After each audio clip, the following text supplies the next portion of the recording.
मशहूर stage dancer Gauri Nagauri आज first India के ऑफिस पहुंची, जहां उन्होंने फर्स्ट इंडिया न्यूज की कार्यप्रणाली को नजदीक से देखा और फर्स्ट इंडिया की कार्यशैली की जमकर सराहना की। इस खास मौके पर फर्स्ट इंडिया के सीईओ एवं मैनेजिंग एडिटर पवन अरोड़ा ने गौरी नागौरी का बुके भेंट कर स्वागत किया। इस दौरान गौरी नागौरी ने डांस के जुनून से लेकर संघर्ष के सफर तक की चर्चा की और अपने आने वाले प्रोजेक्ट्स को लेकर भी जानकारी साझा की। फर्स्ट इंडिया से खास बातचीत में गौरी नागौरी ने बताया कि उन्होंने डांस के स्टेज से लेकर अपनी अलग पहचान बनाने में जीवन के कई उतार चढ़ाव देखे। गौरी नागौरी ने राजनीति में कदम रखने को लेकर अपने फ्यूचर प्लान्स के बारे में भी कई खुलासे किए। इस मौके पर मशहूर स्टेज डांसर गौरी नागौरी से खास बातचीत की सहयोगी शिखा शर्मा ने। राजस्थान की धरती से यूं तो कई कलाकार निकले हैं, लेकिन एक कलाकार ऐसा है जिसके स्टेज पर कदम रखते ही तालियों की गूंज तेज हो जाती है। अदाएं ऐसी कि हर कोई दीवाना हो जाए, जबरदस्त डांसिंग मूव, और यही है इनकी पहचान। हमारे साथ इस वक्त मौजूद हैं जिन्हें यहाँ प्यार से इंडिया में शकीरा कहकर बुलाते हैं। ये पॉपुलर हैं, फेमस है अपनी अदाओं के लिए और अपने बेबाक अंदाज के लिए। मौजूद है आज फर्स्ट इंडिया न्यूज में गौरी नागौरी जी, और गौरी नागौरी जी के गानों को सुनते ही कदम खुद ब खुद थिरकने लगते हैं। लेकिन ये कोई सोशल मीडिया से रातों रात स्टार नहीं बनी है, बल्कि इन्होंने ये मुकाम अपनी मेहनत से पाया है। चलिए बात करते हैं और जानते हैं इनसे गौरी नागौरी की असली कहानी। गौरी जी, सबसे पहले तो वेलकम फर्स्ट इंडिया न्यूज पर आने के लिए। थैंक यू, और सभी को राम राम सलाम मेरा। कैसे हैं आप सब? उम्मीद करते हैं अच्छे ही होंगे, और आपने मेरी काफ़ी सारी तारीफ कर दी, उसके लिए भी थैंक यू। इसी बेबाकी की हम बात कर रहे थे, लेकिन अब हम जानना चाहेंगे गौरी नागौरी असल में कौन है। देखिए, आपके गाने पर तो हर कोई थिरकता है, लेकिन आपके जीवन की असली कहानी क्या है? क्या है आपका संघर्ष? विरोध भी आपने काफ़ी झेला, वो कहानी ज़रा बता दीजिए। बहुत खतरनाक होती है भाई। गांव से अगर कोई लड़की निकलती है, मेरा मानना ये है कि पहले बात तो वो निकल ही नहीं पाती है। उसको घर वाले दबा देंगे, घर वाले नहीं दबाएंगे तो समाज दबा देता है।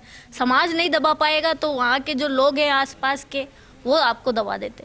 तो मैं एक छोटे से गाँव से हूँ। मैं मतलब गाँव तो मेरा मतलब बोलते हैं ना, ऐसे तो मैं सिटी से हूँ, मेरता सिटी, बट मेरा गाँव वहाँ से थोड़ी सी दूर है, नथाउड़ी। किसी ने नाम भी नहीं सुना होगा, तो वो मेरा ददियाल है। वहाँ से मेरे पापा निकल के आए मेरता सिटी में, तो उन्होंने बहुत संघर्ष किया। फिर हमने इस तरह किया कि मतलब मेरे पापा गवर्नमेंट जॉब थे, उन्होंने सारी सुविधा की हमारे लिए, पर वो है कि मुझे कुछ अलग करना था। मैं घर पे भी काफ़ी डांस करती थी। स्कूल से आने के बाद तुरंत बैग किया, कपड़े वपड़े खोले और चेंज किया, और चेंज करते ही शकीरा के गाने, उस वक्त में शकीरा के गानों की कैसेट आती थी, सीडी वगैरह, तो हम लगा के, और मैं और मेरी सिस्टर्स, हम काफ़ी फन जोन में वहाँ खूब डांस करते थे। इतना डांस करते थे, मतलब मम्मी भी कहती थी रुक जाओ, बस हो गयो, बस घणो हो गयो, आज तो रोटे वोटे खा लो। मतलब ये मारवाड़ी में शब्द है, जो मारवाड़ के वो समझ जाएंगे। तो उसके बाद मैंने काफ़ी डांस किया ऐसे ही घर पे, काफ़ी रिहर्सल हो गई हमारी। मैं मतलब शकीरा जैसा डांस करना मैं खुद सीख गई घर पे। हमने टीवी में उनको देख देख के डांस सीख लिया।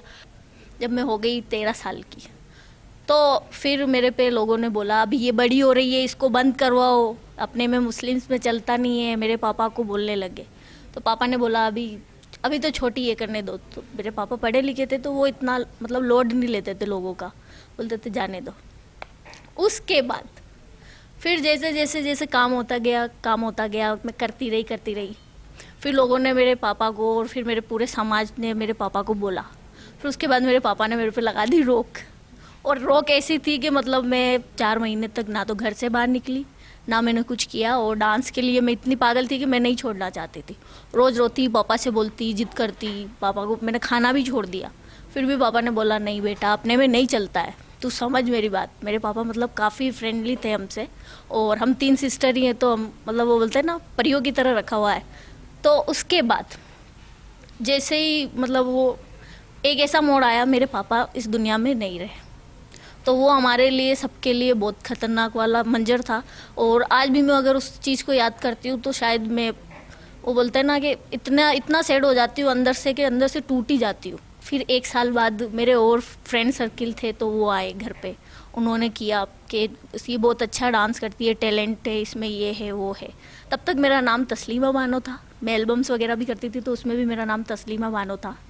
उसके बाद मैं गई और एक सीडी एल्बम्स में मेरा बॉन्ड हुआ, मैं उसमें एग्रीमेंट किया मैंने 1 साल का। वहाँ पे मैंने काम किया और वहाँ से मुझे पहचान मिली गौरी नागौरी नाम से। गौरी नागौरी जी, जैसा कि आपने बताया कि परिवार ने तो आपको परी की तरह एकदम पाला, लेकिन समाज ने पहले आपके लिए बहुत बातें कही। अब ये नए ज़माने का समाज है, सोशल मीडिया की ट्रोलिंग, कैसे हैंडल करती हैं आप? क्योंकि आपने कहा लगातार पूरे सफ़र में आपने ये चुनौतियाँ झेली, उस पर भी आप क्या कहेंगे? हाँ, मैं शुरू से बोल डांस करती हुई आ रही हूँ, तो पहले बात तो सबसे पहले तो मुझे वही चीज़ें झेलनी पड़ी। ये अश्लीलता फैला रही है, ये बोल डांस करती है, ये वो। अरे मैंने जिसको देखा है, मैंने शकीरा को देखा है, तो मैंने उसका डांस देखा है भाई। मैं उनको मतलब क्या बोलूँ, वो उनके मूव्स मुझे इतने अच्छे लगते हैं तो मैंने वो पकड़े। मैं उसको वल्गर नहीं समझती थी, पर जब मैंने राजस्थान में डांस करना वो स्टार्ट किया तो वो वल्गर हो गया यहाँ के लिए। फिर मैंने कहा लोगों का काम है बोलना, बोलने दो। फिर मैंने परवाह करनी छोड़ दी लोगों की। आपके बहुत से पॉपुलर गाने हैं, यूँ तो अब उस पर अगर बात करें तो ले फोटू ले, ठुमका, और भी आपके ऐसे बहुत से गाने हैं। आपने बिग बॉस में भी काम किया है। अब बात करेंगे कि आपको क्या लगता है अगला कदम आपका क्या होगा? अब क्या नया आ रहा है गौरी नागौरी की ओर से? बहुत कुछ आने वाला है। अभी फ़िलहाल मेरे काफ़ी सारे मतलब एक मूवी आ चुकी है मेरी, लाइसेंस नाम था, जिसमें मेरा आइटम सॉन्ग था, काफ़ी पॉपुलर रहा, गुंडा में बसंती नाचेगी।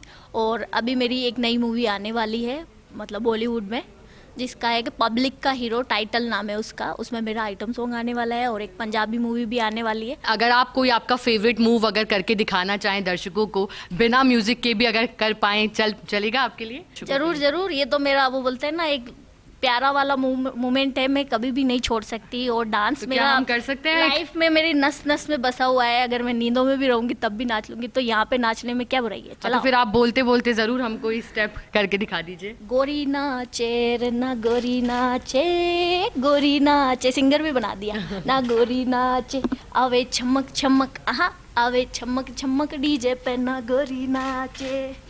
ऐसे मैंने बिल्कुल, सलमान इसलिए सर को मैंने भी आपसे ये नचाया है। रिक्वेस्ट करी क्योंकि मुझे पता था कि आप डांसिंग भी कर लेंगी, आप सिंगिंग भी कर लेंगी और आप मूव्स भी कर देंगी। अब गौरी जी, अंत में उन लड़कियों के लिए आप क्या कहेंगी? क्योंकि आपसे प्रेरित बहुत लोग होते हैं, आपके फैंस भी काफ़ी यंग लड़कियां हैं।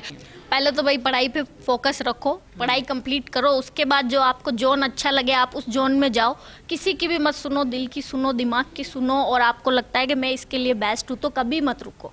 जैसे मैं नहीं रुकी, मैंने लोगों की कभी नहीं सुनी, ना घर वालों की सुनी। एक टाइम तो ऐसा था। और मैं ये कहना चाहूँगी, जो आपका जोन है आप उसमें सबसे बेस्ट बनोगे और आप मेहनत करते रहना। आप हमेशा, अगर जो मेहनत करता है ना तो वो हमेशा आगे बढ़ता है। और रही बात ये, लेडीज़ किसी से भी कम नहीं है। लड़कियां आज के टाइम की पता नहीं क्या से क्या कर रही है, तो बिंदास जियो और अपनी लाइफ को इस तरह जियो कि वो ज़िंदगी का आखिरी दिन हो। बहुत धन्यवाद हमारे साथ बात करने के लिए। तो ये थी हमारे साथ पॉपुलर डांसर हैं और इन्होंने बताया, गौरी नागौरी जी, इन्होंने अपनी जर्नी एक्सपीरियंसेस शेयर की। इन्होंने कहा कि अपने दिल की सुनो, लोगों की कभी मत सुनो, अपने सपनों को जियो, खुलकर जियो, बेबाकी से जियो, और यही आपके सपनों तक आपको पहुंचाएगा। चलिए, आप देखते रहिए फर्स्ट इंडिया न्यूज़ और बने रहिए हमारे साथ। नमस्कार, धन्यवाद। तो मशहूर stage dancer Gauri Nagauri First India के दफ्तर पहुंची, कार्यप्रणाली चैनल की देखी और अपने संघर्ष के दिनों से लेकर आज जो सफलता के मुकाम तक पहुंच गई हैं, उस जर्नी को उन्होंने याद किया और यूथ के लिए मैसेज भी दिया।